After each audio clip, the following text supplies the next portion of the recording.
Hey everybody, it's your boy, Eduardo Jackson, CEO, founder, creator of the Cinema Draft game, still sounding like the frog who is yet to turn into the prince.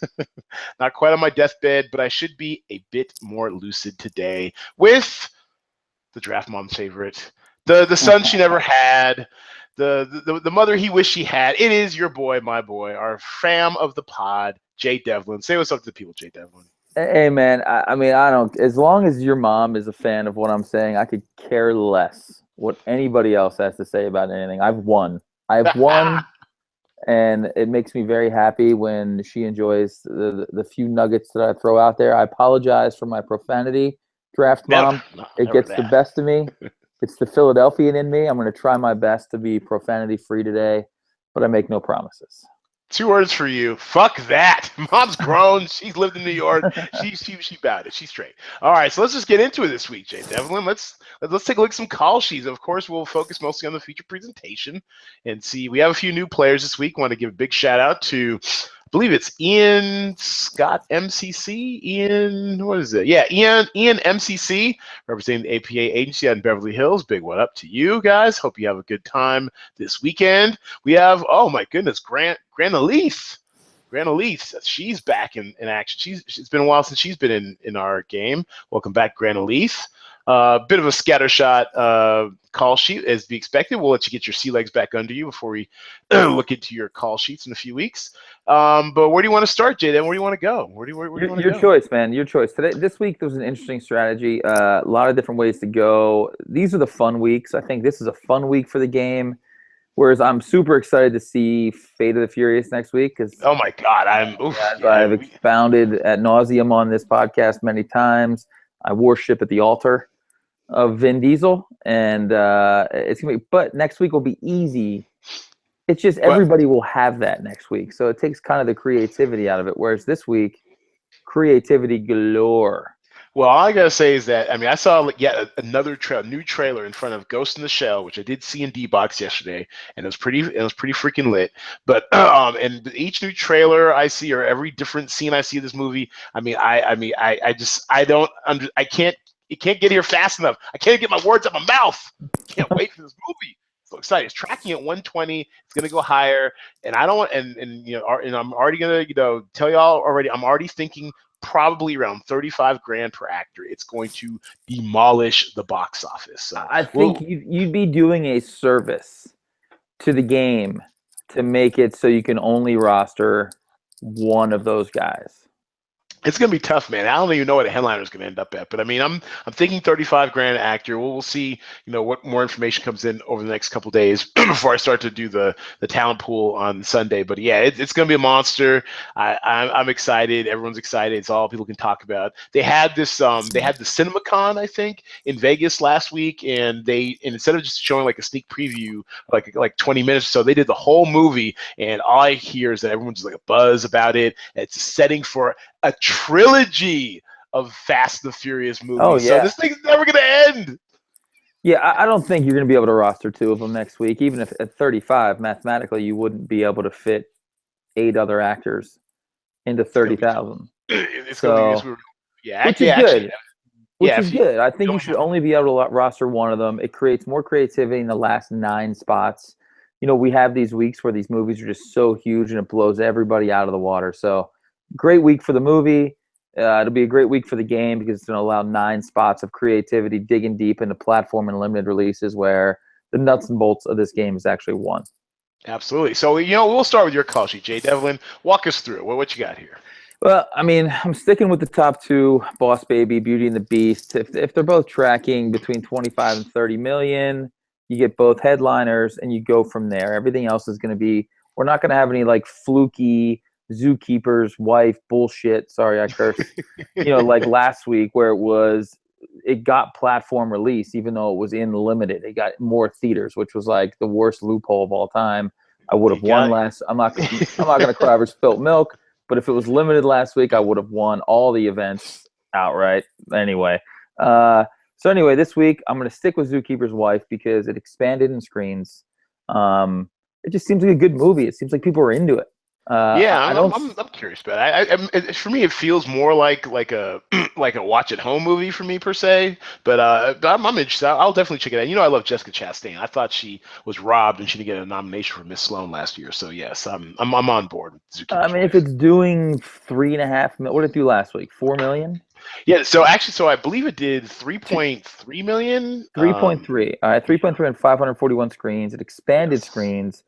If it even does three to 3.28. Yeah. There you go. 3.2, if it does 3 to 3.5 with a headliner, I'm more than happy to take those roughly 5.5 points and move on with my day because limited is where this game's going to be won this week. It's usually platform, but this week it's going to be limited, I think, and I want to get the best limited release out there. Although Get Out will probably be the highest limited release, don't you think?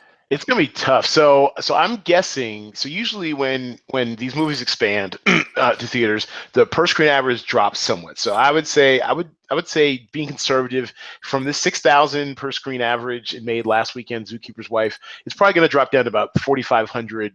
At worst case. Let's just be conservative. So that brings you back to about 3.6 million. So you're guessing about between 3.6 to 3.94 million ish, whatever. At limited release, you're looking at roughly, seven, 6.5 to 8 points or something. So it's not necessarily saying the world on fire at limited, but that's what you're guessing. Now, if you look at Get Out, this is what I find kind of interesting. Is Get Out's going to be on more screens. Get Out is still performing.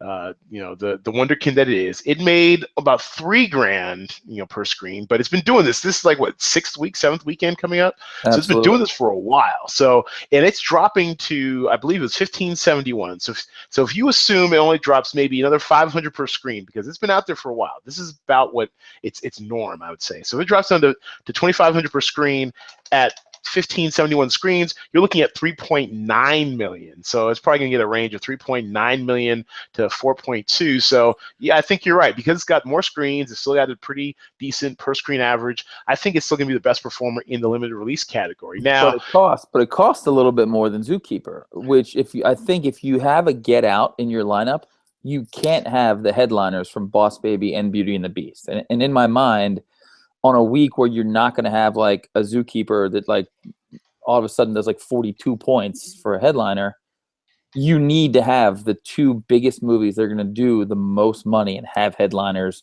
get the 35 points from each headliner. And then it's just to nickel and dime your way with Get Outs and The Shack and Zookeeper with a bunch of those stacks at like 7 points a pop. You're just not going to get there. you're right. And actually, fun fact, the two headliners for Get Out are actually cheaper than Zookeeper's Wife. So this will be a very interesting weekend to see how it all plays out. I didn't actually, when I was setting this up on Sunday, I didn't actually expect Get Out to to settle in at the end to be, to have like 5.6 million ish. I mean, it was actually, I felt it was still kind of overperformed, but still, I hear what you're saying. You're going to want to go more Stars and Scrubs this weekend if you can, because I did try in my head, and I think in my background talent call sheet, I really did try to do some combinations where you're kind of fading the big guys a little bit or whatever, but there's really no avoiding it. You got to have a piece of probably Boss Baby and or the Smurfs. I'm still upset. I think Smurfs, damn it, still has some life in it. I mean, so it looks like the Smurfs did. Oh my God, that's not good. The Smurfs only did 375,000 last night. So Ooh, that's trouble. that's on par for its. So the projection by Box Office Pro was in the teens, like 14 million or something, and I thought that was super low. I guess I could be wrong. I'm a little disturbed. Well, hey, man, That you've been right a lot lately, so you were kind I've of I've, due been, I've, for I've had more than my share of being right. Yeah. yeah, you're due for a brick. As far as the rest of my call sheet goes, I just took a gamble this week. Just kind of I played every different tournament you have. I stacked Boss Baby and Beauty and the Beast, and then just kind of tinkered around with a bunch of different stuff. So in this particular one, I didn't do Get Out. That was probably a mistake. I should have had Get Out as one of my limited. I didn't realize it was cheaper than Zookeeper's Wife. That's bad research on my part. But the Devotion of Suspect X, man, it It's a had a wild really card. had a really good week last week. I mean, Yeah, it was 323,000 on 43 screens, and yet what's really odd is that we couldn't find any tracking this week for how many screens it's going to be on. So it's kind of left with the estimate that we had last week. 45 screens should have been 43. Even if you assume it gets a couple of screens, you'd think it'd get a few more screens since it had such I would a think. wild opening weekend. So Yeah. fingers crossed. Yeah, I mean that's my X factor. Not to, no pun intended. If it does well, if it does well, I think that I wasn't ballsy enough to do a complete stack of it. I feel like that and train spotting are just kind of gonna do around the same thing. But if you did a full stack of train spotting or just like 3 or 4 of those, then your limited release game goes way down. Then you're getting away from the get outs and the zookeepers, and you're going all the way down to like the shacks of the world. Well, and as far as the train spotting goes, I mean, I did kind of give you some shit in the in the group chat, only because you definitely rode that train, boy. I I mean, rode it, man. you Trained rode fucking it. till it went off the tracks. Absolutely. Um, And so this is my call sheet, and so this is the one I put in the feature presentation. I wish I felt as strongly about it as I have in previous weeks about call sheets, but this is what I would figure would be a safe top 5 call sheet. It may not be enough to win this week, but it's definitely a safe call sheet. And this I decided I was going to stack the hell out of Boss Baby. If we're going to go by box office, pros numbers, that Boss Baby is supposed to repeat at the box office this weekend, and a 44% dip, I feel is pretty generous as far as like, because these type of movies generally drop off like 50 55 plus with another entrant in the in the animation market with the Smurfs. But since Smurfs isn't tracking that high or that hard, I'm going all in Boss Baby. I did a 4-pack of Boss Baby, including the headliner stack. I did do a headliner from Zookeeper's Wife. I 4-packed Devotion of Suspect X because I ran out of money, and then I also had just enough left over to do one headliner from T2 Train Spotting. And the rationale behind that is that you're really, I mean, if you're doing a True Stars and Scrubs, you're basically hovering in the $5,000 range. And I might as well get a little bit of headliner bonus from Train Spotting too. It's expanding, another 17 screens this week. I don't think it's going to do that much, but oh great, now we forgot to turn off the phone. Awesome, turn off the phone. But did someone check in to see because I'm sick? That's very sweet of them. Thank you very much. Give him a Anyways, shout out. Give him a shout yeah. out. Who is it? Yeah, yes. Thanks, Melinda. Appreciate it. There you go. Anyways, yeah, so it looks like I think by getting in that extra headliner, I mean, it's not going to give you more than 3 or 4 points, but with headliner bonus, maybe you get 5. It's all, you're all nibbling on the crumbs on the edge of your scrubs category. You're going to have to really kind of nail your stars. And I think if I was able to squeeze in 4 Boss Babies, that's probably good for about 128, 130 points. So fingers crossed, people. Fingers So crossed. looking at that strategy, you're thinking Beauty and the Beast tanks. No, it's not even that Beauty and the Beast tanks. It's just that Why wouldn't you do what I did then? Why wouldn't you go 2 Boss Baby, 2 Beauty and the Beast headliners, get those bonus points, and then screw getting a headliner in T2? Because like, what's that going to be? An extra like 1.5? Well, I'm not sure. Let's see. So could I afford another headliner in Beauty and the Beast? Because we have almost identical call sheets, except I have 2 Boss Babies, 2 Beauty and the Beasts, but I didn't do a headliner on T2. I just did a regular. No, that's true. Let me see, because I'm thinking if Beauty and the Beast 16, probably could have done 2 headliners of Beauty and the Beast, huh? Yeah, look at my lineup. My lineup is identical to yours, Uh-oh. except Chinks in the armor. you made it. Yeah, you made a little mistake on that one. If you look at mine, I went all Boss Baby. So yours was 2. Yeah, okay. I guess I could have afforded 2 Beauty and the Beast headliners. Ooh, see it. Yeah, well, everyone, this is fatal flaw by the founder. Get your headliners in when you can. I mean, for the basics, they're the same price as the Boss Baby. I could have gotten 2 more Beauty and the Beast. That's probably gonna cost you. Assuming Boss Baby only does like 3 or 4 million more, that's gonna cost you about 10 points. That's going to cost me because we do have the same exact sheet.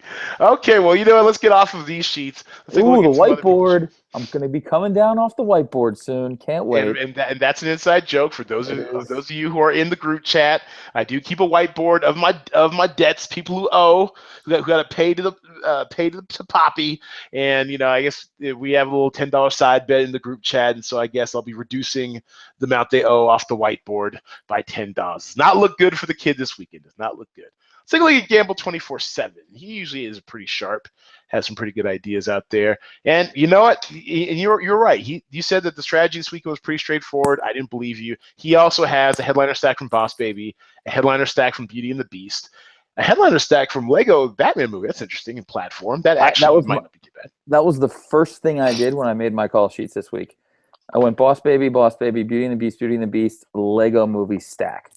Interesting. And that actually could do some things because if I do recall last weekend, I mean, it was still in limited, but its per screen, well, its per screen actually was pretty bad. But even if you drop it, what like Lego Batman movie did Its per screen is 1865. terrible. Its per screen was pretty bad. Yeah. But it's still even if it drops down, or actually this might be from 2 weeks ago. Anyways, either way, it's still gonna do. Oh, here it is. Here was my thinking, though. Can I give you my rationale on why I eventually went away with it? Because the children's movie market is now completely saturated. Yes. Now that went from the number 3 children's movie to now the number 4 children's movie, and a brand new one just came out. Yeah, exactly. So it's like, I just feel like that thing is just dead now.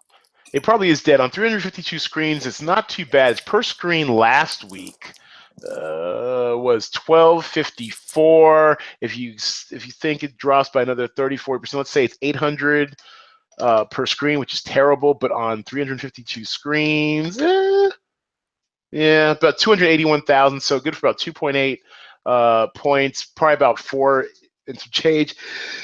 Excuse me. As a headliner, so. Yeah, I mean it's a Stars and Scrubs strategy. It's filler, but he's got 2 headliners there, so he could do worse.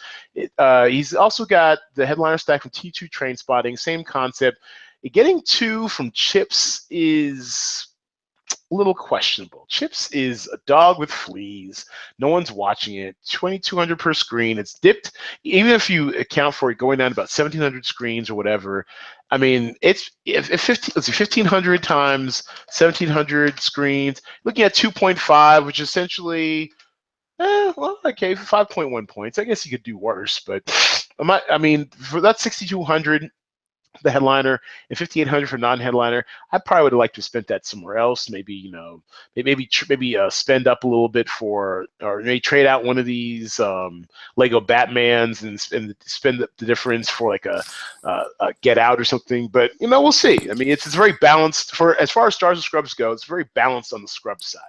If Chips is part of a winning lineup, I might just quit. No, don't do that. I mean, come on. Then who else will my mom have to quote? It was great talking to my mom last night. She can listen to my radio show, Mostly Sports. I mean, I'm on every week. She's more than welcome. That's true, and she'd probably love it far more than mine. Let's take a look at Ring Balls. Our boy Ring Balls from the group chat. I always look at Ring Balls first, and then I always look at Gamble 24/7 second. 2 sharp players in the game. Very sharp. So what do you see? It looks like you got the Get Out that we were missing. His was I mean, his lineup is, I don't really see a problem with it. I don't love the Lego Batman movie, but he got his Get Out headliner. And if I'm praying Get Out does comparable to Zookeeper. And then if my little Japanese movie does well, I'll be okay. But yeah, I mean, this is pretty good. This is a pretty good lineup. No headliners at the bottom. Tough. Yeah, no bonus points, but it's a pretty top heavy solid call sheet. Definitely looks like top 5 potential as usual. And then in carry on the tradition from last week's recap, let's take a look at some. Let's take a look at Ian MCC. Let's see what our newcomer has to say. He's I believe the assistant for a pair of agents I met with over at the APA agency over in Beverly Hills. Big shout out to them. Hope you enjoyed the game this weekend if you're listening. And he went headliner heavy. Good for him. He's got Boss Baby. He's got a little bit of everything. Boss Baby, Case for Christ, Get Out, Ghost in the Shell, Going in Style, Mind. He did a poo-poo platter of the whole slate. This will be very interesting to see what this scores out. This is like the TGI Fridays sampler platter, man. You got a little bit of everything, dude. We got like 16 players this week. Might have a shot at cracking top 10, maybe. Because this is a top 15 call sheet. There you go. Well, we're glad to have you in the game, Ian. You sent a good report back to to your superiors, but not prospects not looking too good. Only because there's no real cohesive strategy outside of getting a headliner, which is important. I'm glad you nailed the headliner part. That sometimes is the hardest part for people to grasp. You have some of the bigger names in here. Actually, you've heard almost all these actors, so you got the big names in there. Case for Christ is interesting. I actually think its tracking is a little too low, but I wasn't willing to bet the house on it. And as Ringballs noted in the group chat, that I did price in the upside, so no value for you. No soup for you. No Uh, soup. no soup for you. But mine and Queen of the Desert, I think, might be missteps, only because we couldn't get numbers on theater count for Queen of the Desert. Although I did note that in the group chat that it is showing on at least one screen out here in Vegas. So it's reached Vegas. It's probably going to be on at least 30 screens. Dude, But what is that fucking movie? So basically, is this oh, basically like the movie Australia remade in Iran? Like she's the fish out of water person that goes to this rough and tumble place, and then some like manly dude, and she'll find her way, and then it's basically the plot of Australia in Tehran. I mean, come on, Nicole Kidman, you're better than that. You're better than that. She did Big Little Lies. It was awesome, but yeah, it was. Yeah. I mean, I was kind of interested in it because it was definitely under the radar. No one was really checking for it. Whatever. It's really really well cast and directed by Werner Herzog, who's a bit of a weirdo. I mean, I think he did those. Was he the one who did those the Nymphomaniac movies? Anyways, he's a weirdo. Yes, but it's just He's like out she's there. better. She should make better choices. Like if Eminem did a movie about a rapper coming up in Chicago, I'd be like, all right, that's an Eminem choice. He's basically remaking 8 Mile in a different city because he's Eminem and like he's not a fucking actor. But you're Nicole Kidman. You already know you did the movie Australia. Why are you remaking it in Iran? It Oh, just it's doesn't make. historical fiction too. I'm a sucker for that, but I'm not gonna. It's come It's on. gonna be on demand in like a week. So this is. I Isn't mean, I Ed, don't, isn't everything historical fiction? I mean, everything is based in some form of fact and not fact. So, like, everything's historical fiction. a wise man once told me in undergrad that there's only been 3 stories ever told: boy gets girl, coming of age, and We all die. good versus evil. There you go. And everything Yeah, else is a variation. I'm yeah, like, that's kind of true. very true. So yeah, so good try, Ian. We'll see where you end up. We're very curious to see your box office insider box office knowledge. But new to the game, he'll pick up if he continues to play. He'll pick up. And then one more. Let's take. You know what? He's been good to the pod. Michael Vellante, very enthusiastic behind the scenes. Definitely, friend of the pod. Maybe we'll have him on sometime. Out there in actually I think he's out near your roots. I think he works is there a casino in North Delaware something, racing track, something like that. Oh yeah, Anyways, absolutely.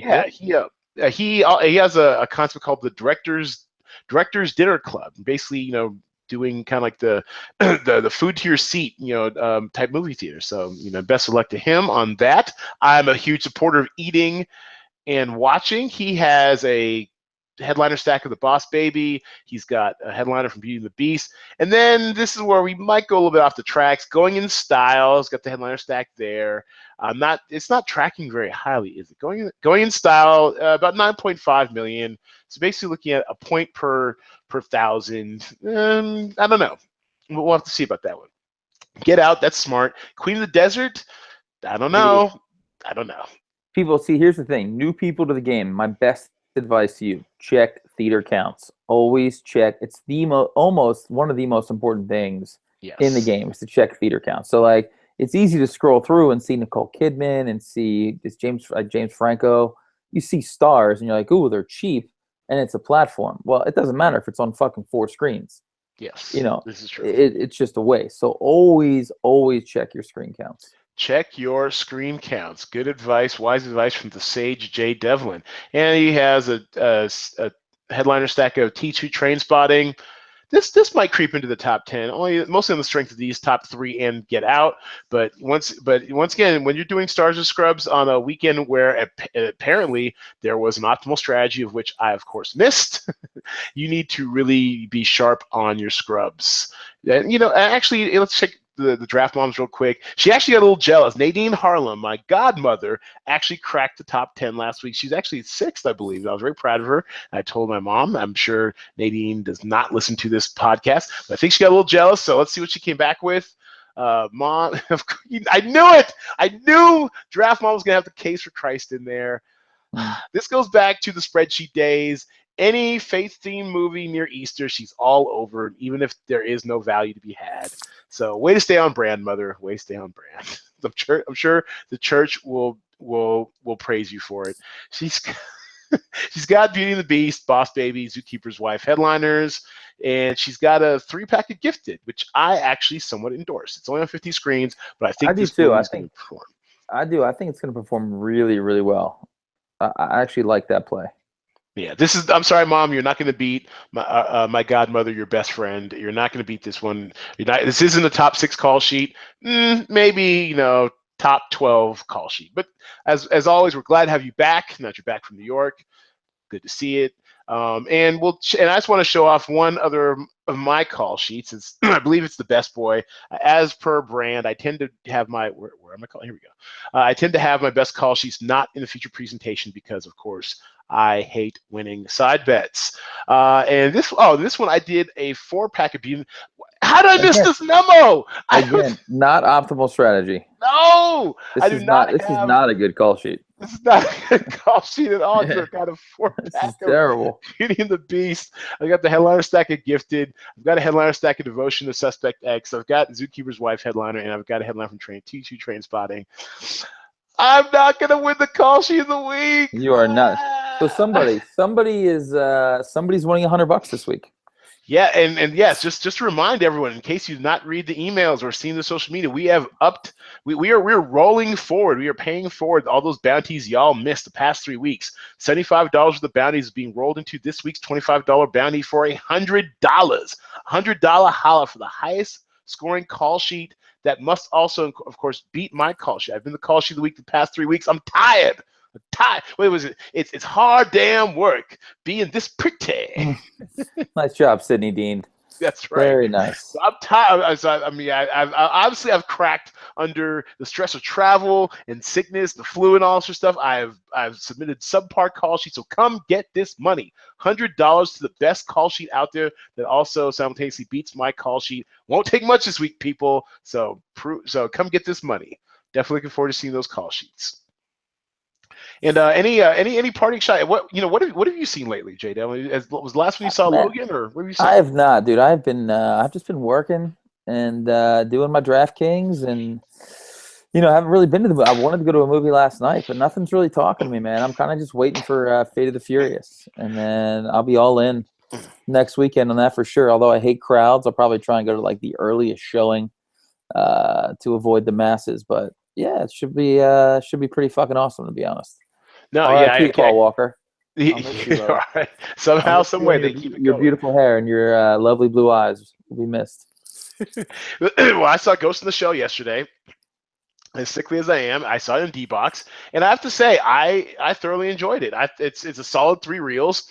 It definitely did make me enjoy it a little bit less because of the whole cultural appropriation thing. But I see what they're kind of saying. But as on its own, if I came to it totally as a blank slate, I enjoyed it, and I see also why and how the Matrix creators, the Wachowski brothers, whatever, and to be honest, there's even some debate on whether they're actually the true creators, but the Matrix people, the Wachowskis, or I guess they're not brothers anymore, but the Wachowskis, they said that the Ghost in the Shell anime series was part of their inspiration for the Matrix. And you can kind of see it with the way she's like kind of climbing walls and some of the acrobatics and the fighting and stuff. And so all that was great. It's a great D-Box experience. It was called Lucy. That's what it was called the first time. Again, like what are these? Is Scarlett repeating herself? Is that what you're saying? What are these choices these actresses are making? Who are advising these people? What did I say last week on the pod, Ed? I said this movie is going to fucking tank because nobody wants to go see a movie that you don't know what the fuck it means if I don't understand the title. Is it like about a haunted seashell on the beach in fucking Rehoboth, Delaware? I don't know. All right, I don't know. And there's too many words in the title. Simple. Like for the most part, Fate of the Furious, you can have 30 words. You're fucking great. We already know what you are. But if I don't know what you are, keep it simple, keep it concise. End of story.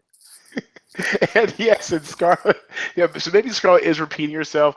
I do think. I mean, there. It's an interesting movie only because it is talking. It is about like the fusion of technology and people. They literally take someone's brain and put into like an android. So and that could be our future, which is not the It's worst not thing in our the world. future. It's not our future, Ed. We can live forever. Would you No, love to put your brain into like a body that like never like no, no, ages or no. I whatever? want to live my life and enjoy. Ed, you ever see the great movie The Highlander?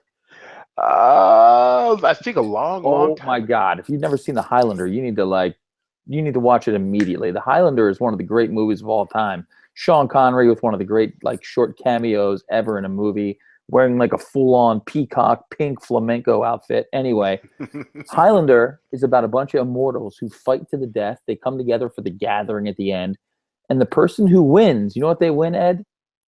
They Death. win an actual life that they will get to live and die at the end on their own terms. Oh, that's deep. Because being immortal, you don't get to like enjoy love because you always outlive your kids and the people you're in love with. So these guys become very cynical. So the guy wins at the end and he's able to fall in love and have a kid. So let's just enjoy our lifespans for what they are. There's a beginning, there's a middle, and there's an end. Fair enough. Wise words from the immortal, Jay Devlin. Because someone's sick and someone is not, and that person who's not is spouting wisdom today. Go watch The Well, Highlander. You'll feel exponentially better. all right. So I'm that's all right. I'll see if I can put that in the queue right after I finished up the Get Down. Very excited. Part 2 is here. 2 episodes in, and it is, as the quote, our WBW or Working Black Writer, who should be back for our April 18th taping, April 19th posting, fresh from the writer's strike meeting. I'm already very intrigued. The WW, it's very bazzy, very very comic book. It's like a cross between blaxploitation comic books in the 70s, and I'm here for it. So excited to Get Down Part 2, 4 episodes ago. So I'm gonna go back to the business of being sick. Plug your stuff, Jay Devlin. What you got?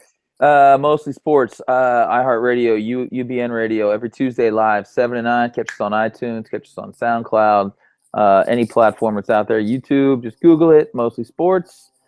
Thanks for having me on, Ed.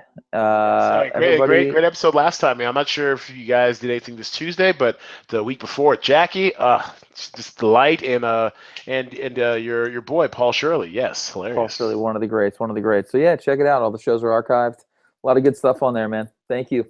Excellent. And everybody else, you know what to do. Tell all your friends, sign up, cinemadraft.co. That is cinemadraft.co. We are on all the social media out there. Follow us, like us, retweet us, please spread the word, and subscribe, iTunes or SoundCloud, wherever you get your podcast. We shall be there. And that's going to be it for this week. This weekend, have a good weekend. And of course, it is the weekend. Stop working. Go see a movie or something.